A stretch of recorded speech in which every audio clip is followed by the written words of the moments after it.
Hello दोस्तों, स्वागत है आपका हमारे यूट्यूब चैनल उत्तराखंड ज्ञानवी जीवन में। संपूर्ण उत्तराखंड का इतिहास जो कि हम अपनी अजय रावत जी की पुस्तक से देख रहे हैं। आज उसका देखेंगे लेक्चर नंबर 18वां। पिछले लेक्चर में हमने चैप्टर नंबर 5 तक समाप्त कर लिए थे। आज हम चैप्टर नंबर 6 स्टार्ट करेंगे। आज का हमारा चैप्टर है 1815 के बाद के गढ़वाल नरेश। गढ़वाल का परमार वंश हम पढ़ चुके थे, तो उसके बाद की कहानी ये है। तो आज हम क्या क्या देखने वाले हैं। जो गढ़वाल के टोटल गढ़ नरेश 6 नरेश थे, उनमें से 3 नरेशों की जानकारी आज देखेंगे, जिसमें सुदर्शन शाह, भवानी शाह और प्रताप शाह जी के बारे में आज हम देखने वाले हैं। ये हमारी अजय रावत जी की पुस्तक है, आप देख सकते हैं। पुराने वीडियो ज़रूर देखने हैं आपने। इसके पहले के जो हमारे 5 चैप्टर हैं आपको बता देता हूँ। सबसे पहला चैप्टर है हमारा उत्तराखंड एक परिचय, हम देख चुके हैं। उसके बाद आता है कुमाऊँ का चंद्र राजवंश, ये भी हमारा समाप्त हो चुका है। उसके बाद गढ़वाल का परमार वंश, फिर गोरखा शासन, उसके बाद ब्रिटिश प्रशासनिक व्यवस्था। तो यहाँ तक हमारे चैप्टर समाप्त हो चुके हैं। और उसके बाद अगला चैप्टर हमारा आज जो हम देखने वाले हैं 1815 के बाद गढ़ नरेश। आज इसका पहला भाग है, कल इसका दूसरा भाग देखेंगे और ये चैप्टर हमारा समाप्त हो जाएगा। उसके बाद हम 7वां चैप्टर स्टार्ट करेंगे, ब्रिटिश गढ़वाल एक सिंहासनावलोकन। इसके बाद इस किताब में हमारे 2 चैप्टर बचते हैं, एक तराई भाबर का इतिहास और स्वतंत्रता संग्राम में उत्तराखंड की भूमिका। और आगे की क्लास का प्लान क्या है हमारा, जैसे ही हमारे इस हफ्ते 7 चैप्टर समाप्त हो जाएंगे, तो अगले हफ्ते से, अगले वीक से ये बचे हुए चैप्टर के साथ साथ हम क्या करने वाले हैं, हर दिन एक एक दिन छोड़ के प्रैक्टिस सेट लगाएंगे। कौन से प्रैक्टिस सेट?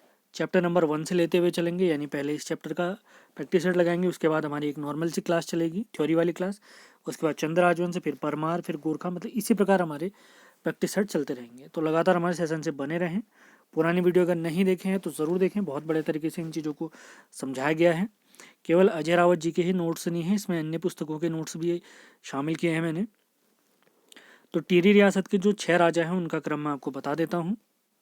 तो इससे पहले का कार्यक्रम क्या था, 1804 में खुड़बुड़ा का जो युद्ध हुआ था, तो युद्ध हुआ था तो 54 शासक थे उस समय पे।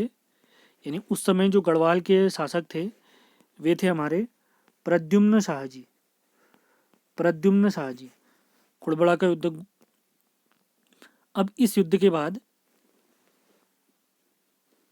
गढ़वाल में गोरखा शासन हो गया था।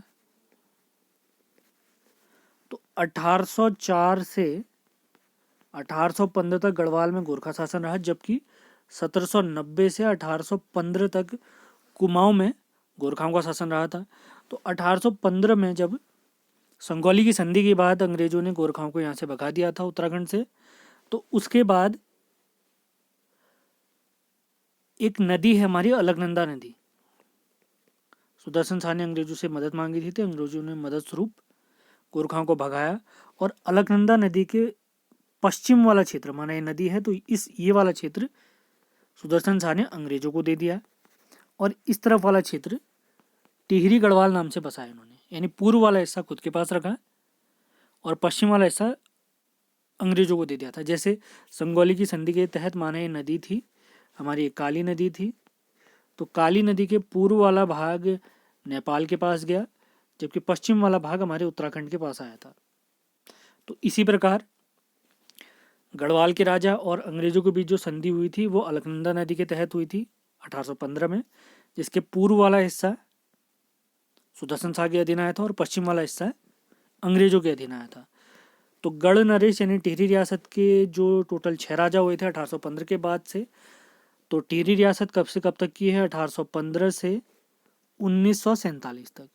तो इस बीच इसके टोटल 6 शासक होते हैं। सबसे पहले सुदर्शन शाह, फिर भवानी शाह, प्रताप शाह, कीर्ति शाह, नरेंद्र शाह और मानवेंद्र शाह।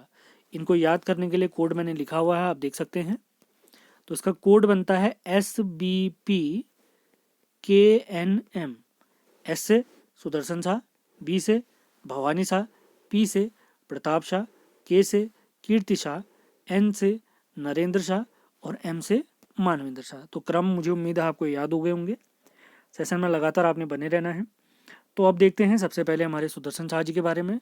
इस लेक्चर में मोस्टली हमारे पास क्या है, फैक्ट्स होने वाले हैं, तो फैक्ट पर ही हम ध्यान देने वाले हैं। तो सबसे पहला पॉइंट हम देखेंगे इनका कार्यकाल। तो इनका कार्यकाल है 1815 से 1859 के बीच। अंग्रेजों ने अब अंग्रेजों से मदद मांगी थी हमारे सुदर्शन शाह जी ने कि भैया आप हमारे गढ़वाल से गोरखाओं को भगाइए, और सुदर्शन शाह ने कहा था कि हम आपको कुछ पैसे ज़रूर देंगे, आप ऐसा कार्यक्रम अगर कर देते हैं, गोरखाओं को हरा देते हैं।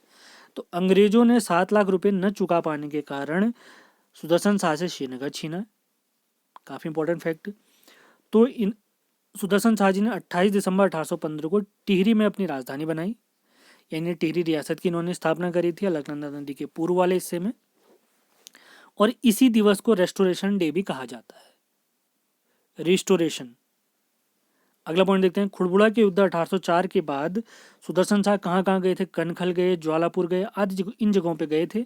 और बरेली में कहते हैं इनकी मुलाकात एक अंग्रेज अधिकारी कैप्टन हियर्सी से हुई थी। काफ़ी इंपॉर्टेंट फैक्ट है। इसी के बाद इन्हें इनकी सारी जानकारी, यानी सुदर्शन शाह के राजपाट में क्या समस्याएं चल रही हैं, अंग्रेजों को पता चली थी। उसी के बाद इन्होंने अंग्रेजों से मदद मांगी थी। तो वो कार्यक्रम मैं आपको पहले समझा चुका हूँ। अब देखते हैं 1817 में। अब जब खुड़बुड़ा का युद्ध हुआ था तो गोरखा अपने साथ प्रदीप शाह जी को नेपाल ले गए थे। तो उनकी प्रदीप शाह जी, माफ करें, प्रीतम शाह जी हैं, प्रीतम शाह जी। तो उनकी वापसी कब हुई? सुदर्शन शाह के काल में 1817 में गोरखाओं द्वारा पकड़े गए प्रीतम शाह की गढ़वाल में वापसी हुई। काफ़ी इंपॉर्टेंट फैक्ट। कब पकड़े गए? 1804 में, खुड़बुड़ा के युद्ध में। और ये इंपॉर्टेंट फैक्ट आपने भूलना नहीं है, सुदर्शन शाह जी किसके पुत्र हैं? प्रद्युम्न शाह जी के पुत्र हैं। खुड़बुड़ा का युद्ध प्रद्युम्न शाह और गोरखाओं के बीच में हुआ था। आगे बढ़ते हैं, अगला पॉइंट है 1820 में ब्रिटेन का एक यात्री मूरक्राफ्ट गढ़वाल आया था। मूरक्राफ्ट ने सुदर्शन शाह को कलाविदों में शिरोमणि कहा है। सुदर्शन शाह की एक पुस्तक है, काफ़ी इंपॉर्टेंट, हमने याद रखनी है, सभासार। आगे भी पढ़ेंगे इसके बारे में। तो सभासार पुस्तक में ये स्वयं को सूरत कवि नाम से पुकारता है, सूरत कवि नाम से। और महत्वपूर्ण फैक्ट है, 4 मार्च 1820, उस समय कुमाऊं कमिश्नर थे ट्रेल। पहले कुमाऊं कमिश्नर गार्डनर मैं आपको बता चुका हूँ, 1816 में ट्रेल बने। तो ट्रेल के समय पर ही 4 मार्च 1820 में अंग्रेजों ने टिहरी में सुदर्शन शाह की सत्ता को स्वीकार किया था। काफ़ी इंपॉर्टेंट फैक्ट है। एक सवाल पूछा जा सकता है, जो टिहरी रियासत थी उसकी राशि क्या थी? उसकी राशि सिंह राशि थी। और यहाँ पे कुछ घर बनाए थे हमारे सुदर्शन शाह जी ने, वो कितने रुपए में बनाए थे? 30 के आसपास इन्होंने घर बनाए थे। कितने रुपए देकर? 700 रुपये का खर्चा आया था इसमें, आपने ध्यान रखना है। अब देखते हैं इनके कुछ महत्वपूर्ण कार्यों की जानकारी।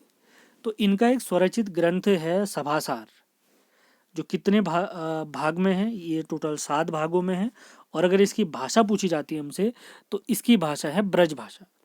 तो इसकी भाषा क्या है? ब्रज भाषा। आगे बढ़ते हैं। इस पुस्तक में टोटल 7 खंड हैं, जिसके 3 खंड सूरवीर सिंह जी के पास हैं, जबकि अगले 3 खंड राजकीय पुस्तकालय टिहरी में और एक भाग जीवानंद श्रीयाल जी के पास है। तो सभासार पुस्तक के लेखक सुदर्शन शाह जी, जिसकी भाषा ब्रज भाषा है।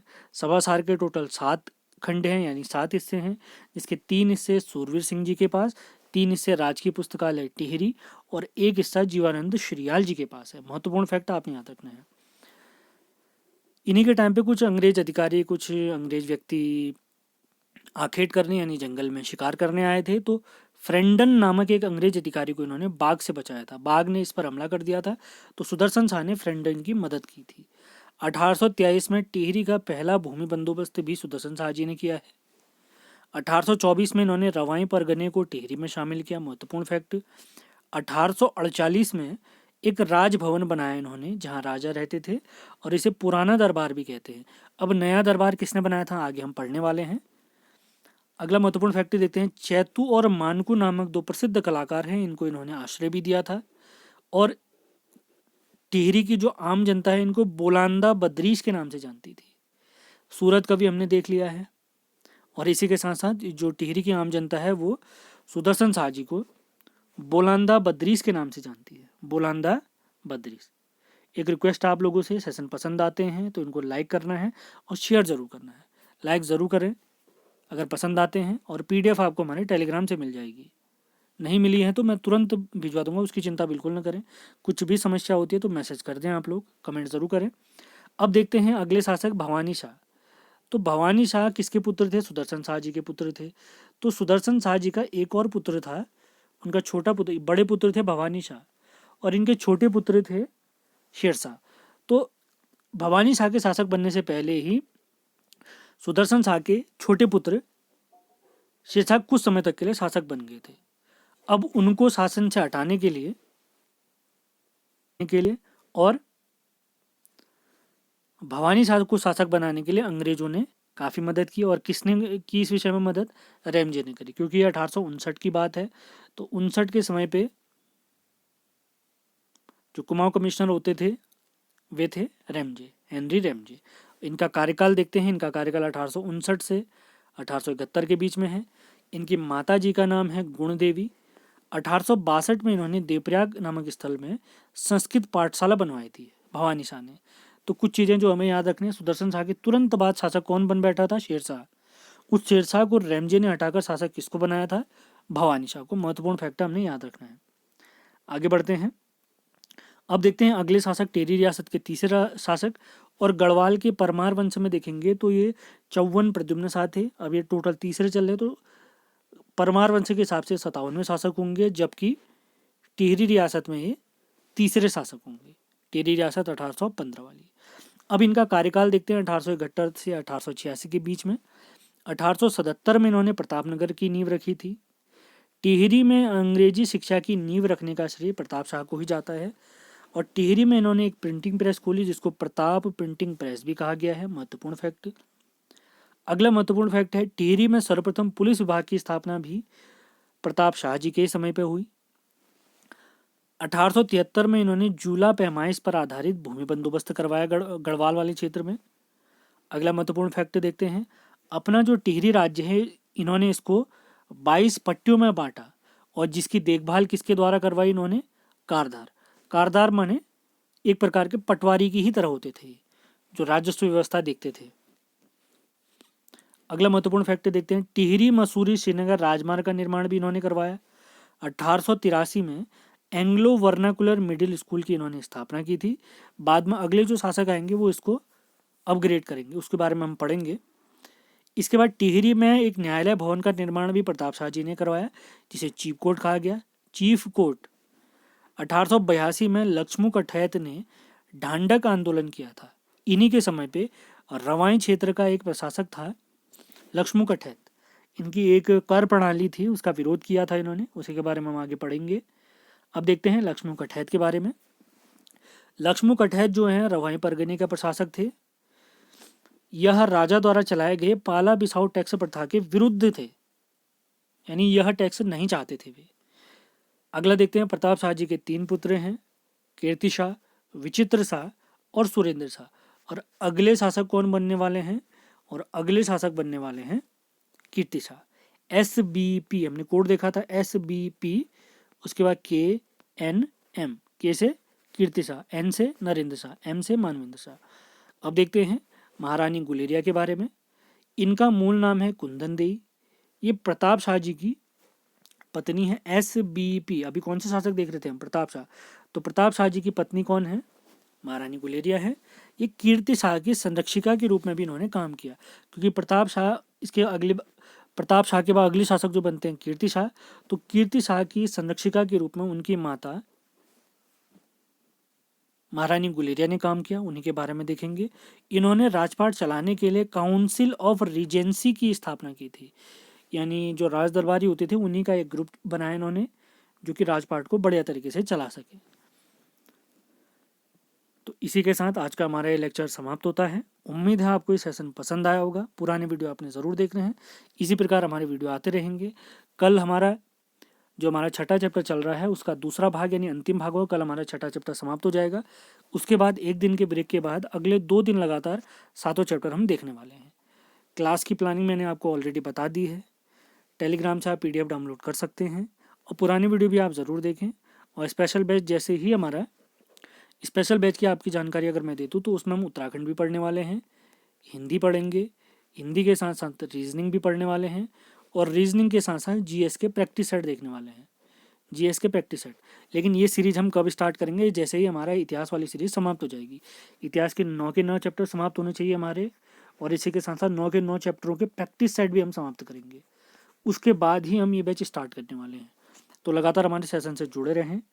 वीडियो पसंद आता है तो उसको लाइक करना है, लाइक के साथ साथ शेयर भी करना है, और नए हैं तो चैनल को सब्सक्राइब करें। तो अगले वीडियो में मिलते हैं। धन्यवाद।